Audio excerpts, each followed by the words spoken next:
So everybody's talking about Errol Spence this, Errol Spence that. He wasn't prepared. The lack of preparation is what led to his downfall. Guys, we got to stop this. Even coming from the guy that picked Errol Spence to win the fight, we got to keep it real. Terence Crawford was the better man that night. There's no excuses. He might be the better fighter. He's #1 pound for pound in my opinion after a performance like that. No fighter goes into the ring 100% ready. Not to say that there could have been some underlying circumstances with Errol Spence, and that's the reason why he underperformed in some people's eyes, but I think that fight was just testament to how good Terence Crawford is and how desperately Errol Spence needs to get to 154. I don't want to ever see Errol Spence at 47 again, because he's accomplished a lot, collected 3 titles, and I think that the long layoff, a year off, not having to make that weight in over a year since the Ugas fight definitely affected him. I'm not saying that. Obviously he got the wins. He got the stoppage win over Ugas, looks really good. I think that stylistic matchup was just, bread and butter for Errol. That's why he got the result he wanted. But against a guy like Danny Garcia, didn't look incredible. So, in this fight, when you have to be your best against a guy like Terence Crawford, you can't afford to be lackluster. And, Errol Spence didn't seem like he was at his best. A lot of people are saying that he didn't train enough. There were issues with the training camp. Making weight was too hard.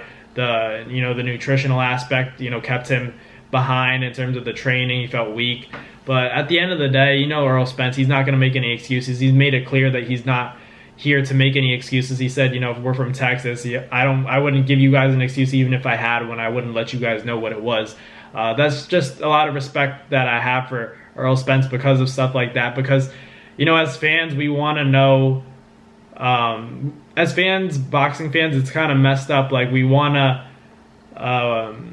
want to hear a fighter complain or make excuses. That's just how boxing fans are. They never want to hear excuses, but if there's something that doesn't go their way or the fight doesn't go as planned, they want to say, oh, this was wrong or that was wrong. But sometimes you just got to accept the outcome. Terence Crawford won the fight. He was the better man on that night. And, whether or not it was Errol's body, whether or not it was him really needing to go to 54, Terence Crawford's body lasted, longer in that ring than Errol Spence's did. And that's the outcome. That's the outcome. An L's an L and a W's a W. And Terence Crawford got that stoppage win. So respect to Terence Crawford. I'm excited to see what he does next. Do you get, that Charlo fight? Do you get the Canelo fight? Obviously, Terence Crawford, I think, has no problem, fighting guys at 54 or 60. Maybe Canelo might be pushing it. It's not an easy fight for him, but I personally favor Terence Crawford against Canelo. After a fight like that, I think Errol Spence might be, the toughest name that either guy has faced. Even amongst who Canelo Alvarez is fighting now in Jermell Charlo. Like I still think that Terence Crawford's a way more difficult fight than Jermell. And I think Terence just gives Canelo all the problems. We haven't seen a great performance from Canelo in a while. So to see Terence Crawford come off, probably his best win. He's never looked that sharp in all the fights that I've watched, from Terence Crawford. He's had tremendous performances, but this one just stood out because of who he was facing in Errol Spence. But I don't know. I think Errol Spence was... I'm not saying, Errol Spence was this, he's not that. But I also think that Errol Spence was the perfect matchup for Terence in terms of, he comes forward. Terence didn't really have to hunt for his food. It was all coming towards him. That's bread and butter for a counterpuncher. And Errol didn't go in there with the mindset of, I'm going to make adjustments throughout the fight. If this isn't working, I know that he's a great fighter, so my plan A might not work. I might have to make adjustments and go to plan B, plan C. So that's what I think did a disservice to Errol Spence in this fight against Terence Crawford. But it is what it is. If he decides to activate that rematch clause, I think he can make a lot of adjustments and make it a more competitive fight. Obviously, after a win like that, I don't see how anyone could really lean towards Errol Spence to win the rematch. But it's not impossible. It's not out of the question because we know who he is. He's the truth. And I think that anything's possible in the sport of boxing. We've seen redemption stories.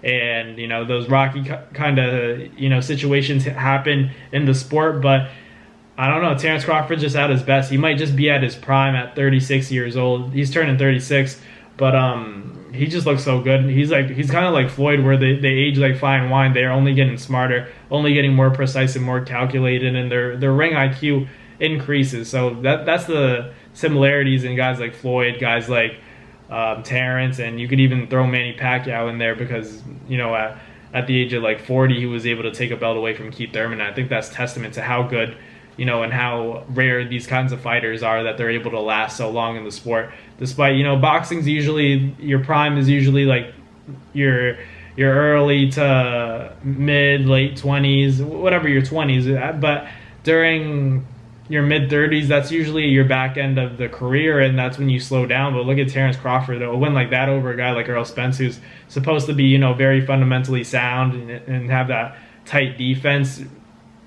You know, Terence Crawford broke it like Swiss cheese. You know, he was just sharpshooting and landing whatever he wanted. So Terence Crawford's the man at 147. At 54, we'll see what happens. I still think he's the man at 54. 60 and 6, you know, I wouldn't say 68, but, you know, maybe around 60 he fights Canelo. That's an interesting fight. I'd still favor Terence. I think that he's just that guy right now. He's just a bad dude that I don't think anyone can really compete with at the moment.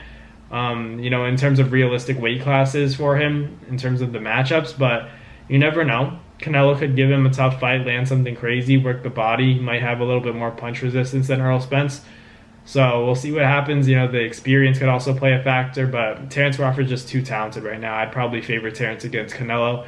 And really anybody from 47 and, you know, up to 54 and then 60, maybe even 60. I think that no one can really mess with him. I think he's that good. So let me know in the comments what you guys want to see next for Terence Crawford, and whether or not Errol Spence, you know, are people making excuses? Because we know the excuses aren't coming from Errol. Are people just making more excuses because they're hurt by the loss and they can't believe it? Which I understand, but at the same time, you know, give Terence Crawford his credit. So let me know what you guys think. But thank you guys for watching. Like, comment, subscribe, do all that good stuff. And I'll catch you guys next time. Peace. That's going to do it for another Nads Fight Media video, guys. Thank you guys so much for watching. It's been your boy, Matt Nabong, with another video. Hope you guys enjoyed it all. Thank you guys for the constant support. Salute to y'all always. It's been your boy.